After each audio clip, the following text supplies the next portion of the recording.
Okay, the ending of the Falcons-Commanders game was absolutely insane. If the Falcons lose this game, they still technically have a chance to win the division, but it's going to be really tough. They're probably out of the playoffs with a loss. Meanwhile, the Commanders, if they win, they clinch the playoffs. They can still get in if they lose, but they need to make sure they win the last game of the season. It's a situation both teams would like to avoid losing. So here's the situation in the game.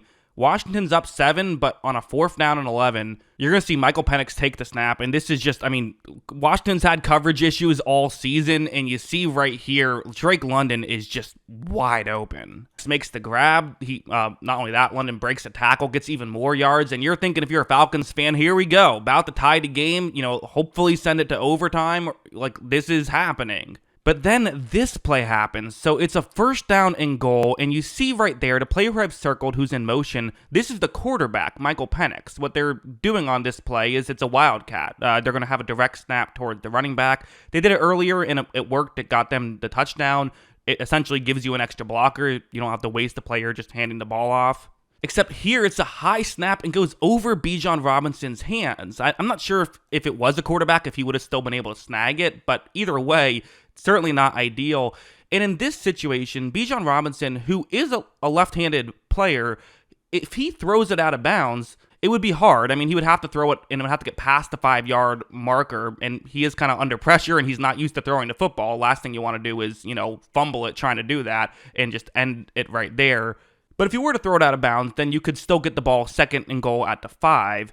Instead, he does what he can to salvage it, but then he gets tackled at the 26-yard line, and now you're thinking, this is so Falcons, right? They make the plays only to then screw it up and not allow it to happen. This is, classic Falcons football. Well, not exactly, because first we're going to see Michael Penix is able to have this nice play, gets it closer, and gives them a chance again, right? You can hopefully throw the ball into the end zone here and maybe gain some more yards before having to do that. Except on the 3rd and goal, they have a window, and again, you're thinking this is it, right? That's the opportunity. Drake London gets open, and we saw this a few times for Michael Penix, who made some great throws in this game, but he also whiffed on some, and this is just a whiff. It's now 4th and goal, and you're like, well, that might be it, right? But here we go, 1:23, down 7 points, with the season kind of on the line here. As you see, Michael Penix is going to take the snap. He throws it right here, and he just has to get rid of this quickly. There is a small window. Kyle Pitts is open, but there's a couple players in the middle, so you got to get rid of it right now. But that's exactly what he does. What a throw they go for the extra point to tie the game, which I think is the right call. Too much time left to go for 2 there. Just a great job, though, and a great drive by Penix. But okay, now going over here, well, who cares, right? Sure, congratulations, Falcons, you got your little game-tying drive, but it's Jayden Daniels on the other side. This is what he does, is he comes through and makes these plays work. And here, he does do that. He's going to make a great throw on this one, but it is dropped down the field. They would have almost, they would have been at midfield, probably could have gotten in field goal range, maybe could have tried a game-winning field goal. But now they have to punt the ball back to the Atlanta Falcons here, and Michael Penix, an opportunity to shock the world here, get a victory, and it starts off great.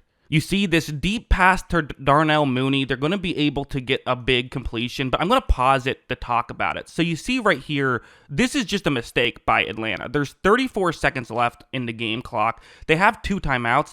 I don't know what they're thinking, but they don't call a timeout here. I have no idea why.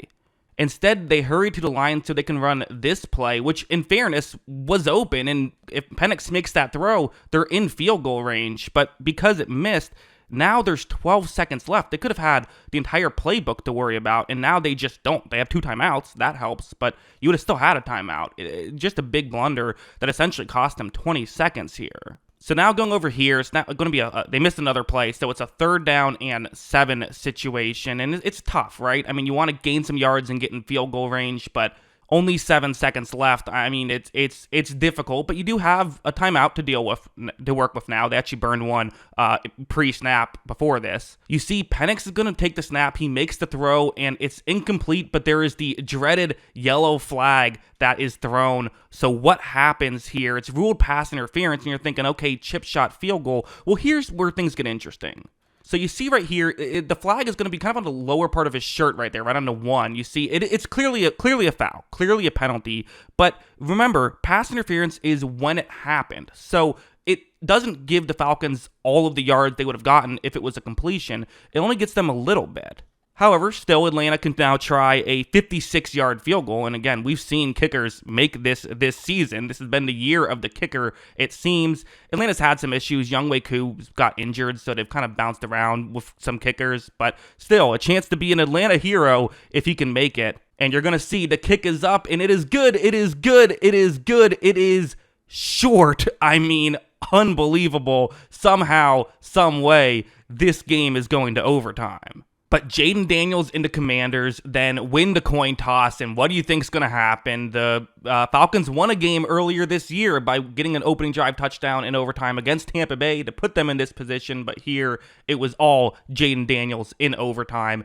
Ultimately, the Commanders pull off the victory. Just again, I've never been a huge fan of the coin toss in overtime being such a big deal, but just an unbelievable game by both of these two teams. Has to sting for the Falcons to lose this way in such a big game. But yeah, those are my thoughts on this crazy game here in Washington. What do you think of all of it? Let me know your thoughts in the comments below. Always love hearing from you. And of course, as always, thanks for watching.